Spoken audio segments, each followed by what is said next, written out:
அனைத்துலக உயிரோடை தமிழ் வானொலி நேயர்கள் அனைவருக்கும் உமது வணக்கங்கள். அனைத்துலக உயிரோடை தமிழ் வானொலி ஒலி ஒளி எழுத்து வடிவில் உங்கள் இல்லங்களின் முற்றங்களை வந்தடையும் ஒரு தேசிய ஊடகம். தாயகம், தமிழகம், சர்வதேசம் சார்ந்த அரசியல் நிலவரங்கள், நாட்டு நடப்புகள், மருத்துவம் என்று பலதரப்பட்ட செய்திகளை காவி வரும் ஊடகம். இது அரசியல் களம். இன்றைய அரசியல் களத்திலே நாங்கள் எமது பார்வையை கனடா நோக்கி பதிவு செய்கின்றோம். இன்றைய அரசியல் களத்தில் உங்களிடம் பேசுவதற்காக கனடா தேசத்திலிருந்து திருமிகு குயின்டஸ் துரசிங்கம் அவர்களை எங்களுடன் அழைத்து வந்திருக்கின்றனர். இவர் ஒரு ஊடகவியலாளர். வணக்கம் குயின்டஸ். வணக்கம் ஸ்டீவன், அனைவருக்கும் வணக்கம். வருகின்ற 28ஆம் தேதி திங்கட்கிழமை ஏப்ரல் மாதம் கனடாவிலே தேர்தல் நடைபெற உள்ளது. இந்த தேர்தல் களத்திலே பல கட்சிகள் போட்டியிடுகின்றன.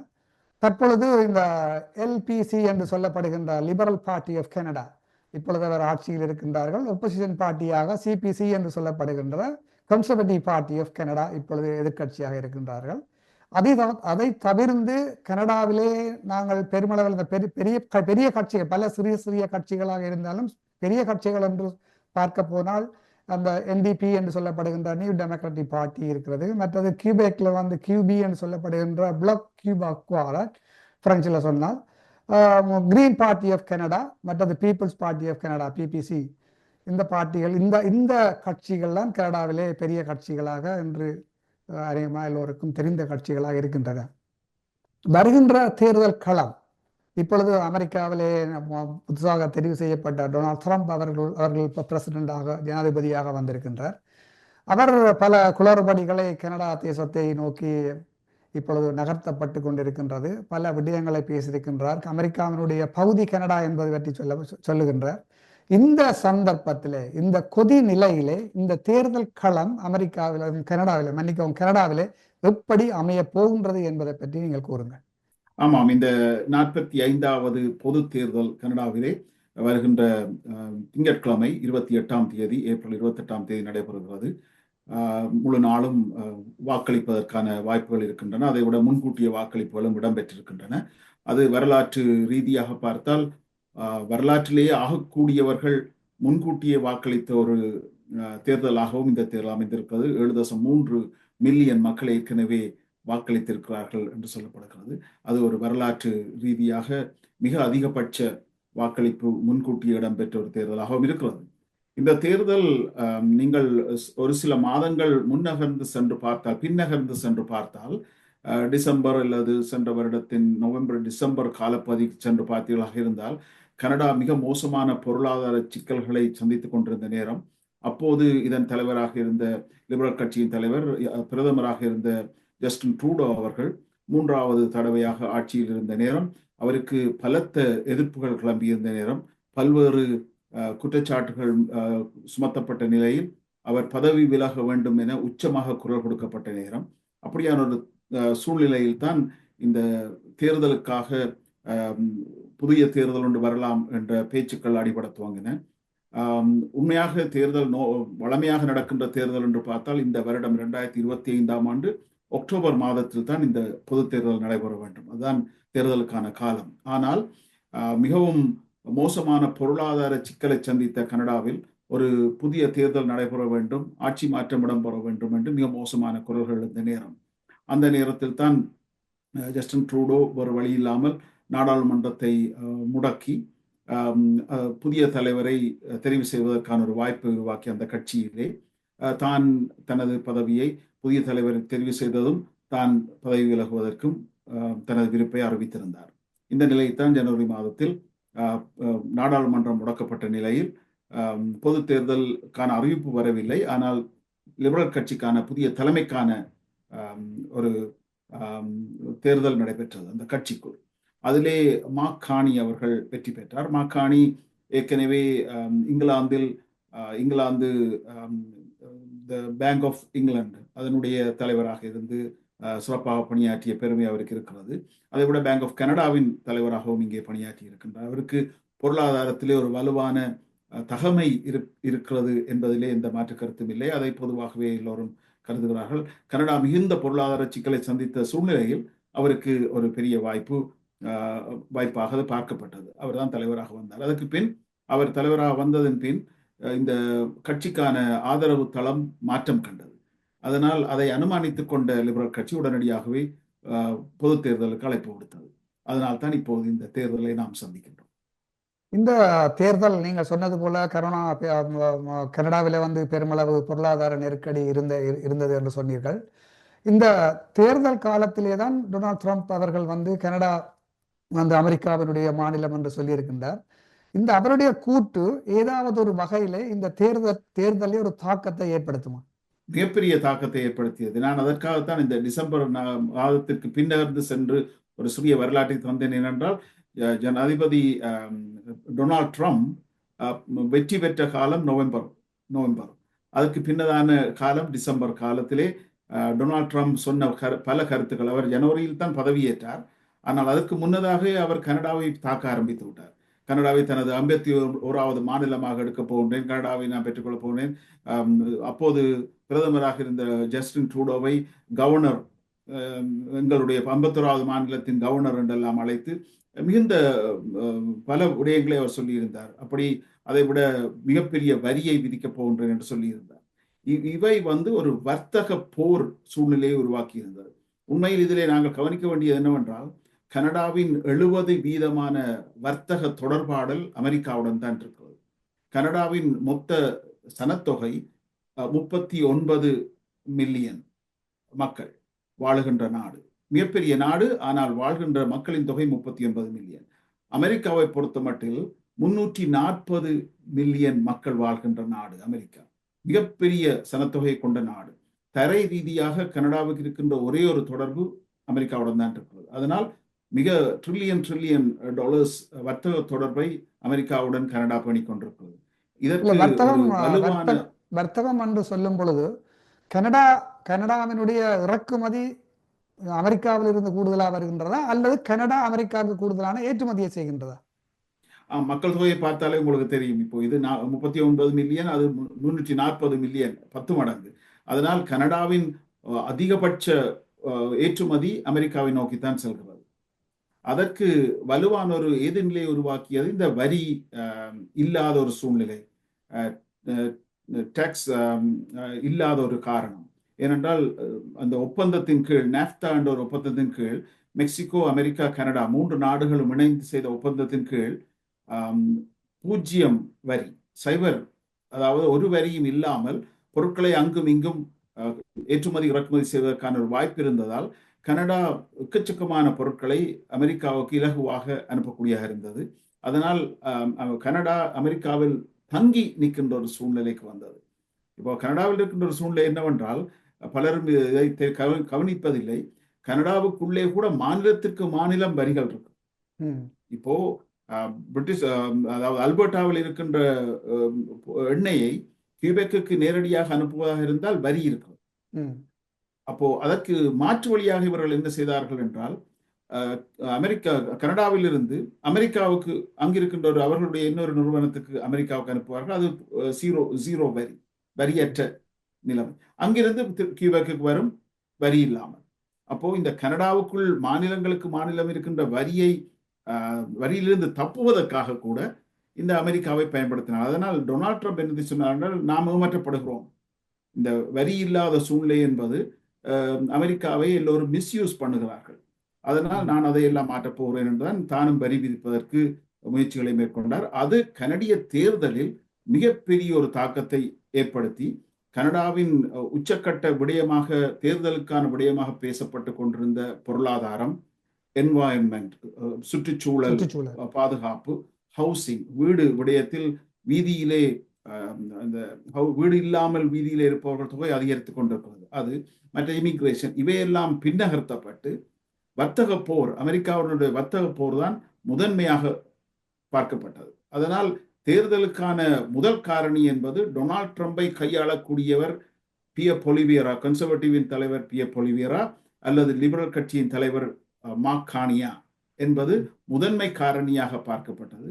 அதனால் புதிதாக வந்த மார்க் கார்னி ஏற்கனவே அரசியலில் எந்த பதவியையும் வகிக்காத ஒருவர், லிபரல் கட்சி தலைமைக்கு அவர் ஒரு ஆலோசகராக இருந்தாலும் கூட, நிதி ஆலோசகராக இருந்திருக்கிறார், ஆனால் அரசியல் கட்சியின் ஒரு பொறுப்பாளராக இருக்காததனால் அவரை பலரும் ஒரு சாதகமான, டொனால்ட் ட்ரம்பை கையாளுவதற்கான ஒரு சாதகமானவராக பார்த்தார்கள். அதனால்தான் எல்லாமே மாற்றம் பெற்று ஒரு ஜனவரியிலே பார்த்தீர்களாக இருந்தால் கன்சர்வேட்டிவ் கட்சி மிக இலகுவாக வெற்றி பெறலாம் என்ற கணிப்பில் இருந்து லிபரல் கட்சி நிச்சயமாக வெற்றி பெறும் என்ற அளவிற்கு ஒட்டுமொத்தமாக மாற்றம் அடைந்திருக்கிறது என்றுதான் பார்க்கும்.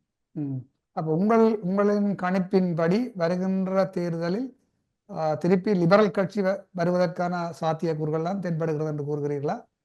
இப்போ தேர்தல் கணிப்புகளை பார்த்தால் 5% 6% வித்தியாசத்தில் நெக் அண்ட் நெக்காகத்தான், மிக கடும் போட்டியில் தான் இருக்கிறது. அதிலும் இப்போது இன்று வந்திருக்கின்ற, அதாவது இப்போது தேர்தலுக்கு 3 நாட்கள் இருக்கும்போது வந்திருக்கின்ற, 4 நாட்கள் இருக்கும்போது வருகின்ற கருத்து கணிப்புகள் இன்னும் நெரோ டவுன் பண்ணப்படுகிறது. இப்போது 4.5% வித்தியாசத்தில் தான் இருக்கிறது. இப்போ தேர்தல் கணிப்புகள் மிக கடுமையானவையாக இருக்கின்றன. அமெரிக்காவை பொறுத்தமட்டில் இத்தகைய தேர்தல் கணிப்புகள் எல்லாம் கமலா ஹாரிஸ் வெற்றி பெறுவார் என்றுதான் கணித்திருக்கிறார். ஆனால் மிகப்பெரிய வெற்றியை டொனால்ட் ட்ரம்ப், நெக்கும் அல்ல, மிகப்பெரிய வெற்றியை டொனால்ட் ட்ரம்ப் பதிவு. அதனால் இந்த கருத்து கணிப்புகளை வைத்துக்கொண்டு நிச்சயமாக ஒரு கட்சி தான் வெற்றி பெறும் என்று சொல்ல முடியாது. ஆனால் லிபரல் கட்சி வெற்றி பெறாது என்ற 3 மாதத்துக்கு முந்தைய சூழ்நிலையிலிருந்து அதை கடந்து வந்து இப்போது இரு கட்சியும் பலத்த போட்டி சவாலை சந்திப்பதாக வந்திருக்கிறது. இந்த முன்கூட்டிய தேர்தலில் 7.3 மில்லியன் என்ற வரலாற்று வாக்கு என்பது, அதை வைத்துக்கொண்டு என்ன சொல்கிறார்கள், சில வேளைகளில் அது கன்சர்வேட்டிவை வெற்றி பெற வைப்பதற்கான வேகமான வாக்களிப்பாக இருக்கலாம் என்று. அதனால் எந்த கட்சி வெற்றி பெறும் என்பது குறிப்பிட்டு சொல்ல முடியாத அளவுக்கு நிலைமை மாறி இருக்கிறது. அதற்கான காரணமாக நீங்கள் ஏற்கனவே சொன்னதை போல இந்த 2 ஏனைய கட்சிகள், NDP பலத்த சவாலை சந்தித்திருக்கிறது. ஏனென்றால் லிபரல் கட்சிக்கு போதிய ஆதரவை கொடுத்து கொண்டிருந்தது, எந்த கேள்வியும் கேட்காமல் ஆதரவை, கண்ணை மூடிக்கொண்டு ஆதரவு கொடுத்து கொண்டிருந்த கட்சி NDP கட்சி, புதிய ஜனநாயக கட்சி. அதனால் அவர்களுக்கு மிகப்பெரிய எதிர்ப்பு தோன்றி இருக்கிறது. அதனால் அவர்கள் கிட்டத்தட்ட 24, 25 ஆசனங்களாக வைத்திருந்தவர்கள் இப்போது 7, 8, 9 ஆசனங்கள் பெறுவார்களா என்பது கூட சந்தேகமாக வந்திருக்கிறது. 12 ஆசனங்களை பெறாவிட்டால் கட்சி அந்தஸ்தை அவர்கள் இழக்க வேண்டி வரும். பார்ட்டி ஸ்டேட்டஸை இழந்தால் அனைத்து வாய்ப்புகளும் தவிடு பொடியாகிவிடும். புளக்கு விவாக்காவுக்கும் அதே நிலைமைதான். ஏராளம் 34 வைத்திருந்தோடு இப்போது 20 பெறுவார்களா என்பது சந்தேகமாக இருக்கிறது. அந்த வாக்கு, அந்த ஆசனங்கள் எல்லாம் லிபரல் கட்சியை நோக்கி நகரும் என்று எதிர்பார்க்கலாம். அதுதான் பிரச்சனை. இப்ப கனடா, இப்ப நீங்க சொன்னது போல இந்த டொனால்ட் ட்ரம்பினுடைய இந்த வரி விதிப்பு என்பது தனியாக கனடாவை மட்டும், அதாவது நீங்க சொன்னது போல கனடா கூடுதலாக அமெரிக்காவை நம்பி இருந்தபடியால் தான் இந்த வரி விதிப்பு என்பது வந்து கனடாவில் பெரிய தாக்கத்தை ஏற்படுத்தி இருக்கின்றது. கனடாவை மட்டுமல்ல, ஐரோப்பிய நாடுகள் கூட வந்து இதுவரை காலம் வந்து எவ்வளவு பெரிய, ஐரோப்பாவில் வந்து பலம் பொருந்திய நாடுகள் கூட்டாக இருக்கின்றார்கள். ஐரோப்பிய ஒன்றியம் இருக்கிறது, யூரோப்பியன் யூனியன் இருக்கின்றது, நேட்டோவில் அமெரிக்கா ஃபுல்லா அமெரிக்காவை நம்பி இருந்தார்கள். ஒட்டுமொத்தமாக எல்லா ஐரோப்பிய நாடுகளும் வந்து அமெரிக்காவை தான் நம்பியிருந்தார். திடீரென்று டொனால்ட் ட்ரம்பினுடைய அந்த வரி விதிப்பு என்பது வந்து எல்லோரையும் ஒரு ஆட்டம் காண வைத்துள்ளது. எதற்காக இப்ப எல்லோரும் ஒன்றில் தாங்கள் தனியாக இயங்குவதா, எதிர்காலத்தில் அமெரிக்காவை தவிர்த்து ஐரோப்பா தனக்கான ஒரு பொருளாதார கொள்கையை வகுக்க வேண்டும் என்பதில் சில நாடுகள் கருத்துக்களை முன்வைக்கின்றன. சில நாடுகள் வந்து டொனால்ட் ட்ரம்ப் நெகோசியேஷனுக்கு, அவர்கள் பேச்சுவார்த்தைக்கு சென்று இந்த வரி விதிப்புகள் சம்பந்தமான கலந்துரையாடல் நடந்து கொண்டிருக்கின்றது. இது தவிர கடந்த ஒரு சில வருடங்களாக வந்து கனடாவிலே நாங்கள் அறிந்த வகையில் வந்து நீங்களும் முதல் இதை பற்றி மென்ஷன் பண்ணியிருந்த கூறியிருந்தீர்கள், இந்த ஹவுசிங், இந்த வீடு வீடு வாடகைக்கு எடுப்பது விற்பது என்றது வந்து சரியான கஷ்டமான நிலை இருந்தது. இன்றைய நிலையில இந்த தேர்தல் நிறைவு பெற்றால், அது லிபரல் வருகின்றார்களோ கன்சர்வேட்டிவோ ரெண்டத்தா ஒரு கட்சி தான் வரப்போகின்றார்கள், இந்த ஹவுசிங் பிரச்சனைக்கு ஏதாவது ஒரு தீர்வு வரும் என்று நினைக்கின்றீர்களா? அது பொருளாதார சூழ்நிலையை பொறுத்ததுதான். இப்போ இதற்கு ஒட்டுமொத்தமாக வீடு பிரச்சனையை பொறுத்த மட்டும், ஹவுசிங் பிரச்சனையை பொறுத்த மட்டும் ஒட்டுமொத்தமாக அமெரிக்காவில் குற்றம் சுமத்த முடியாது. அது கனடாவுக்குள்ளேயே சரியான திட்டமிடல் இல்லாமல் கடந்த ஒரு 10 ஆண்டு 15 ஆண்டு விடயங்களை பார்த்தீர்களா இருந்தால் அது மிகப்பெரிய மாற்றத்தை பெற்றிருக்கிறது. அதற்கான காரணங்களில் பலவற்றில் ஒன்றாக இமிகிரேஷன் விஷயத்தையும் சொல்லலாம். ஏனென்றால் எவ்வளவு பேரை எடுக்க முடியும் என்பதென்று இருக்கிறது. இமிகிரேஷன் இங்கு வரவேற்கின்ற நாடு கனடா, வெளிநாட்டவர்களை வரவேற்கின்ற நாடு. ஆனால் எத்தனை பேரை வரவேற்கலாம் என்பதில் ஒரு எல்லை இருக்க வேண்டும்.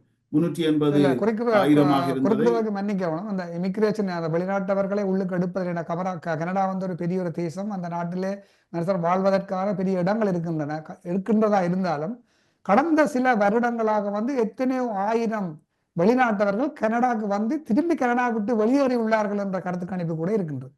என்றால் அங்கு வாழ முடியாத நிலை. அதற்கான காரணம் கனடாவின் பொருளாதார மந்த நிலைதான். இப்போ கனடாவின் பொருளாதாரம் என்று பார்த்தீர்களா இருந்தால் இந்த நிதி பற்றாக்குறை டெபிசிட் என்று பார்த்தீர்களா என்றால் ட்ரில்லியனுக்கு எதிரி இருக்கிறது. ட்ரில்லியன்.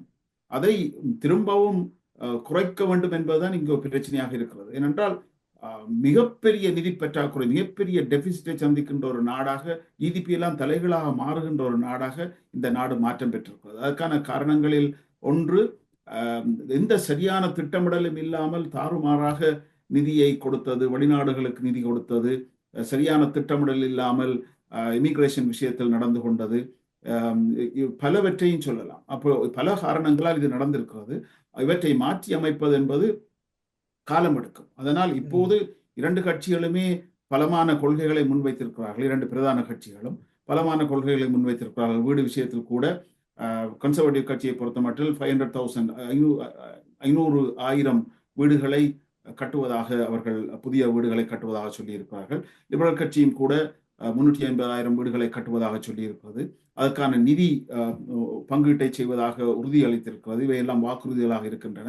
இந்த நாடு மிகப்பெரிய நாடாக இருந்தாலும் பல பகுதிகளில் மக்கள் வாழ முடியாத மிக மோசமான குளிர் சூழ்நிலை இருக்கிறது. அதனால் நிறைய நிலம் இருந்தாலும் எல்லாரும் மக்கள் வாழ்கின்ற நிலங்கள் அல்ல. முக்கியமாக இங்கே இமிகிரேஷன் விஷயத்தை கதைத்தால், வெளிநாட்டவர்கள் வந்து குடியேறுகின்ற பிரதேசமாக இருப்பது ஒன்டாரியோ, கியூபெக், பிசி போன்ற, அல்பர்டா போன்ற 2-3 பிரதான மாநிலங்கள்லாம் சொல்லலாம். அதனால் எத்தனை லட்சத்தை கொண்டு வந்தாலும் அவர்கள் எல்லாம் இந்த குறிப்பிட்ட மாநிலங்களிலேயே வருவதனால் இங்கு பெரிய பிரச்சனை ஒன்றது. முக்கியமாக ஒன்டாரியோ, கியூபெக்கை பொறுத்த மட்டில் இவை அமெரிக்காவின் எல்லைகளாகவும் இருக்கின்றன. அப்போ இவைகளுக்கு தான் அமெரிக்காவுடன் அதிகபட்ச தொடர்பு இருக்கிறது. அப்போ அமெரிக்காவின் வரி விதிப்பு, அமெரிக்கா எடுக்கின்ற பல நடவடிக்கைகள் வந்து நேரடி தாக்கத்தை இந்த மாநிலங்களில் செலுத்தும். அது கூட இந்த தேர்தலுக்கான முக்கிய விடயமாக பார்க்கப்படுகிறது. இல்ல, இந்த மொன்டோபா மாநிலத்தில் இருக்கின்ற ஒரு நண்பரிடம் கதைத்த பொழுது அவர் சொன்னார், இந்த வெளிநாட்டவர்கள் எல்லாம் அங்க வருகிறார்களாம், குறிப்பிட்ட காலம் இருந்துட்டு எல்லாரும் திடீரென்று டொரண்டோ நோக்கி மூவ் பண்றார்கள் சொல்லி அங்க மொனிட்டோபா பிரதான காரணமாக இருக்கிறது. என்றால் ஏனைய மாகாணங்களுக்கு, மாநிலங்களுக்கு வருபவர்களும் கூட பின்னர் ஒன்டாரியோவுக்குள் அல்லது கியூபெக்குள் தான் வந்து விடுகிறார்கள். என்றால் பல்வேறு பிள்ளைகளுடைய படிப்பாக இருக்கலாம், வேலை வாய்ப்புகளாக இருக்கலாம், அல்லது பல்வேறு காரணங்களுக்காகவும் கூட அவர்கள் வந்து விடுகிறார்கள். அது ஒரு பெரிய பிரச்சனையாக இங்கே. இது இப்படி இருக்கு. இப்ப புலம்பெயர் தேசங்களிலே வந்து கனடாவிலே மட்டும்தான் ஈழத்தமிழர்கள் வந்து பெருமளவிலே இருக்கின்றார்கள். பெருமளவில் இருக்கின்றது மட்டுமல்ல, கனடாவினுடைய பொருளாதாரம், அந்த வேல்யூ கிரியேஷன், அந்த கனடாவுக்கு தேவையான பெருமதியை அவர்கள் ஜெனரேட் பண்றதுல வந்து ஈழத்தமிழர்கள் வந்து மிக முக்கிய பங்கு அந்த நாட்டுக்கு வகிக்கின்றார்கள். கல்வியாக இருக்கலாம், தொழிலாக இருக்கலாம். டொரண்டோ பார்த்தீங்கன்னு சொன்னா எங்கும் பார்த்தாலும் தமிழர்களுடைய தொழில் பேட்டைகள் நிறைந்த ஒரு ஒரு ஒரு ஒரு ஒரு சிட்டியாக, ஒரு நகரமாகத்தான் டொரண்டோ இருக்கின்றது. அப்படி இருக்கும் பொழுது ஈழத்தமிழர்களுடைய கவனம் எந்த அரசியல் கட்சியை நோக்கி இருக்கின்றது என்று? இது ஒரு முக்கியமான கேள்வி ஸ்டீவன். நீங்கள் சொன்னதை நான் 100% ஏற்றுக்கொள்கின்றேன், ஒத்துக்கொள்கின்றேன். ஈழத்தமிழர்கள் கனடாவுக்கு புலம்பெயர்ந்து வந்த காலம் என்று பார்த்தால் 80கள் 90கள் தான். அப்போ பெரிய 100 வருடம் 50 வருடம் என்ற காலம் இல்லை. ஆனாலும் கூட ஈழத்தமிழர்களின் வளர்ச்சி, குறிப்பாக இந்த பொருண்மைய வளர்ச்சி, பொருளாதார வளர்ச்சி, கல்வி வளர்ச்சி, அந்த எழுச்சி கற்பனை பண்ணி கூட பார்க்க முடியாது. ஈழத்தமிழர்கள் மிகச் சிறப்பாக இங்கே வாழ்கிறார்கள். அதை விட கனடாவில் இவர்கள் எதை கணிக்கிறார்கள் என்றால் இந்த values, family values, religious values, இந்த கண்ணியமான நடத்தைகள், மனித நேயம் நிறைந்த விடயங்கள், பெற்றோர் பிள்ளைகளுக்கு கொடுக்கின்ற கவனம், குடும்பத்தை அவர்கள் கவனிக்கின்ற விடயங்கள், இவற்றை பார்க்கும் பொழுது ஈழத்தமிழர்கள் இங்கே வரலாற்று சாதனை படைத்தவர்களாக பார்க்கப்படுகிறார். ஈழத்தமிழர்கள் என்று பார்க்கும் பொழுது அந்த அந்த இனத்தை இவர்கள் விரும்புகிறார்கள். இந்த நாட்டிலே பெரிய மதிப்பு இருக்கிறது. சரி, இப்போது நீங்கள் கேட்ட கேள்விக்கு வந்தால், இவ்வளவு தூரம் ஈழத்தமிழர்கள் சிறப்பாக வாழ்கின்ற இந்த நாட்டிலே ஈழத்தமிழர்கள் பெரிதும் ஆதரவு கொடுக்கின்ற கட்சி என்று பார்த்தால் அது பிரச்சார ரீதியாக அந்த கட்சி வெற்றி பெற்றதனால் காரணமோ என்னமோ தெரியவில்லை, கண்ணை மூடிக்கொண்டு தமிழர்களின் கட்சி லிபரல் கட்சி என்று சொல்கின்ற ஒரு சூழ்நிலை நீண்ட காலமாக இருக்கிறது. அதற்கான காரணம் கடுமையான பிரச்சார யுக்தி, லிபரல் எடுத்துக்கொண்ட கடுமையான பிரச்சார யுக்தி. ஆனால் உண்மையில் பார்த்தீர்களாக இருந்தால் ஈழத்தமிழர்களுக்கு மிக அதிக ஆதரவு கொடுத்த கட்சி என்று பார்த்தீர்கள் என்றால் அது கணிசமான ஆதரவை கன்சர்வேட்டிவ் கட்சியும் கொடுத்திருக்கிறது. மல்ரோனி காலத்தில் அப்போது கப்பலிலே வந்து கனடாவில் முதல் பிரின்ஸ் எட்வர்ட் ஐலண்டிலே கப்பல் தட்டிய போது ஏராளமான தமிழர்கள் தான் முதல் வந்தது. அப்போது ஆட்சியில் இருந்த கட்சி கன்சர்வேட்டிவ் கட்சி, எதிர்கட்சியாக இருந்தது லிபரல் கட்சி. அப்போ ஆட்சியில் இருந்த மல்ரோனி கட்டாயம் எங்களது கரையை தட்டியவர்களை நாங்கள் அனுப்ப மாட்டோம் என்று சொன்னார். அதற்கு எதிராக லிபரல் கட்சி மிக கடுமையாக குரல் கொடுத்து கடைசி வரையும் அவர்களை ஏற்றுக்கொள்ளக்கூடாது, சென்ட் தம் பேக் என்று சொல்லி மிக உச்சமாக குரல் கொடுத்தது இந்த லிபரல் கட்சி தான். அப்போ கன்சர்வேட்டிவ் கட்சி அதை எதிர்த்து அவர்களை உள்ளே எடுத்ததால் அடுத்த தேர்தலிலே ஆட்சியையும் இழந்தார்கள், வெளிநாட்டவர்களை உள்ளே எடுத்ததற்காக.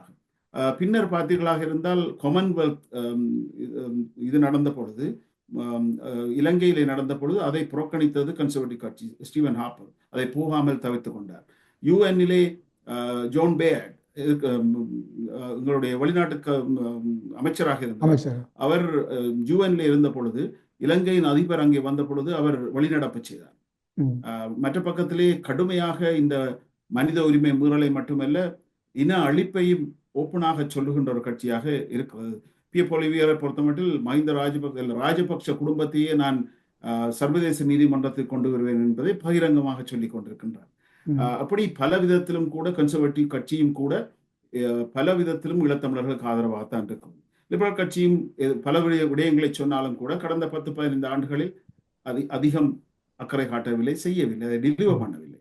அதனால் இந்த இரண்டு கட்சிகளை பார்த்தீர்களாக இருந்தால் இரண்டுக்கும் சவால் இருக்கிறது. ஈழத்தமிழர்கள் ஓரளவிற்கு நம்புகின்ற விடயத்தில் அவர்களுக்கு அந்த பிரச்சாரம் அவர்களுக்கு வெற்றி பெற்றிருக்கிறது. அதனால் அவர்கள் நினைக்கிறார்கள் லிபரல் கட்சி தான் தமிழர்களுடைய கட்சி. அப்படித்தான் இருக்கிறது. இன்னும் ஒரு முக்கியமான கேள்வி, நாங்கள் நிறைவு செய்யும் நேரத்தை நெருங்குகின்றபடியால் இன்னும் ஒரு முக்கியமான கேள்வி. இரண்டு கட்சியிலுமே தமிழர்களுடைய பிரதிநிதிகள் இருக்கின்றார்கள்.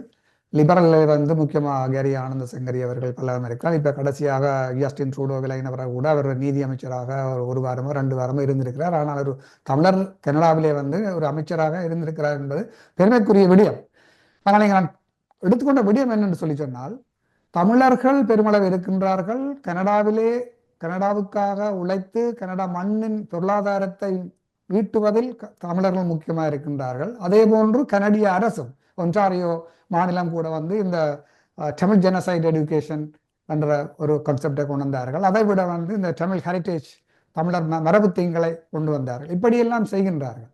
இப்படி இருந்தும் ஏன் இன்று வரைக்கும் தமிழர்களுக்கு நடந்தது இனாளிப்பு என்று எங்களுக்கான ஒரு விடிவை கனடாவால் தேடித்தர முடியவில்லை இன்று வரைக்கும்? ஏன் எங்களுடைய தமிழ் எங்களுக்கு ஒரு நாடே அங்கீகரிக்க முடியவில்லை இவர்களால்? அது ஒரு மிக வலுவான ஒரு கேள்வி. அதுக்கான தேடல் இன்னும் தொடர்கிறது. உண்மையில் எப்படி பார்க்க வேண்டும் என்றால், வெளிநாடுகளை பொறுத்த மட்டில் பல நாடுகளும் ஆதரவாக குரல் கொடுத்தன.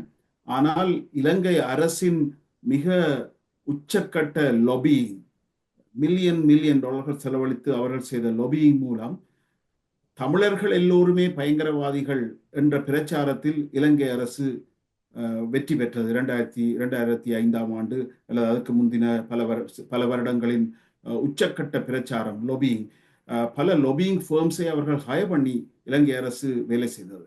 அந்த லொபியிங் ஃபேர்ம்ஸ் அப்படி வேலை செய்து அனைத்து நாடுகளிலும் சென்று ஈழத்தமிழர்கள் அத்தனை பேருமே பயங்கரவாதிகள் என்ற வகையில் மிக உச்சக்கட்ட பிரச்சாரத்தை செய்து அதில் வெற்றி பெற்றதனால் கனடா உட்பட, இந்தியா உட்பட பல நாடுகளும், கிட்டத்தட்ட அனைத்து நாடுகளும் சொல்லலாம், எதிரி நாடுகள் கூட சேர்ந்து கொண்டு ஈழத்தில் தமிழர்களை ஒட்டுமொத்தமாக இன அழிப்பு செய்ததை பார்த்தோம். அதனுடைய ஆதாரங்கள் உலக நாடுகளில் இருக்கின்றன, உலக ஊடகங்கள், மைய ஊடகங்கள் வைத்திருக்கின்றன, ஐநா கூட வைத்திருக்கிறது. ஆனாலும் கூட இந்த மந்த நிலைக்கு காரணம் என்னவென்றால் பொருண்மைய பூகோளவியல் காரணங்கள். இலங்கை ஒரு மிக முக்கியமான இடத்தில் இருக்கிறது. அங்கிருந்து பல விடயங்களை பல நாடுகள் பெற்றுக்கொள்ள வேண்டும். அதிலே கனடாவும் ஒன்று. அதனால் தங்களது சுய தேவைகளுக்காக, தங்களது பல்வேறு தேவைகளுக்காக இலங்கையை ஓரளவிற்கு பகைக்காமல் உறவாடுகின்ற ஒரு சூழ்நிலையில் வைத்துக் கொண்டிருக்கிறார்கள். அதனால் ஈழத்தமிழர்களை திருப்திப்படுத்துவதற்காக பல கருத்துக்களை சொன்னாலும் நடவடிக்கை என்று வரும் பொழுது ஒரு காட்டமான நடவடிக்கை எடுப்பதிலே ஒரு பின்தங்கிய சூழ்நிலை இருக்கிறது. உங்களுக்கு இந்த அமைச்சர், நீங்கள் சொன்னது போல அமைச்சர் இங்கே இருக்கின்றார், இவர் கட்சியில் இருந்தார். இப்போ அவர் ஒரு மிக ஒரு சிறப்பான பணியாற்றுகின்ற ஒருவர் நண்பர் தான் கேரி ஆனந்த சங்கரி அவர்கள் அமைச்சராக இருக்கின்றார். அதைவிட இப்போது 4-5 பேர் தேர்தலில் போட்டியிடுகிறார்கள். 2 பேர் வெற்றி பெறுவதற்கான வாய்ப்பும் இருக்கிறது. அதனால் அவர்கள் வெற்றி பெற்றால் மிக மகிழ்ச்சியாக இருக்கும். ஈழத்தமிழர்களுக்கு இன்னும் பிரதித்துவம் அதிகரிக்கும். இவை ஊடாக ஈழத்தமிழர்கள் தங்களது லொபியிங்கை, தங்களது பிரச்சார யுக்தியை சரியாக கையாள வேண்டும். ஒரு விதத்திலே இலங்கை அரசு பிரச்சாரத்திலே வெற்றி பெற்றால் என்று சொல்லும் பொழுது ஈழத்தமிழர்கள் பிரச்சாரத்திலே தோல்வி அடைந்தார்கள் என்பதை ஏற்றுக்கொள்ள வேண்டும். ஈழத்தமிழர்கள் தங்களுக்கென உண்மையிலேயே உலகெங்கும் பல எம்பசிஸ், அன்அபிஷியலாக எம்பசிஸ் போல தங்களது பிரதிநிதிகளை வைத்துக் கொண்டு சிறப்பாக செயல்பட்ட காலம் இருக்கிறது. ஆனால் அவர்களது லொபியிங் விடயத்திலே வெற்றி பெறவில்லை அல்லது போதிய வெற்றியை சம்பாதிக்கவில்லை என்று பார்க்க வேண்டும். அது கூட ஈழத்தமிழர்களுக்கு எதிராக வந்திருக்கிறது. எதிர்காலத்தில் அல்லது வருகின்ற காலங்களில் இந்த லொபியிங்கை ஈழத்தமிழர்கள் இணைந்து கொண்டு ஒன்றிணைந்து கட்சி வேற்றுமை பார்க்காமல் செய்வார்களாக இருந்தால் பல வெற்றிகளை சம்பாதிக்க முடியும் என்பதுதான் எனது கருத்து. இறுதி கேள்வியாக நான் நிறைவு செய்யும் நேரம் மிகச் சுருக்கமாக சொல்லுங்கள். கனடாவிலே வந்து அந்த நேட்டிவ் பாப்புலேஷன் ஒன்று இருக்கிறார்கள், அந்த கனடாவினுடைய பூர்வீக குடிகள் என்று சொல்கின்றவர்கள்.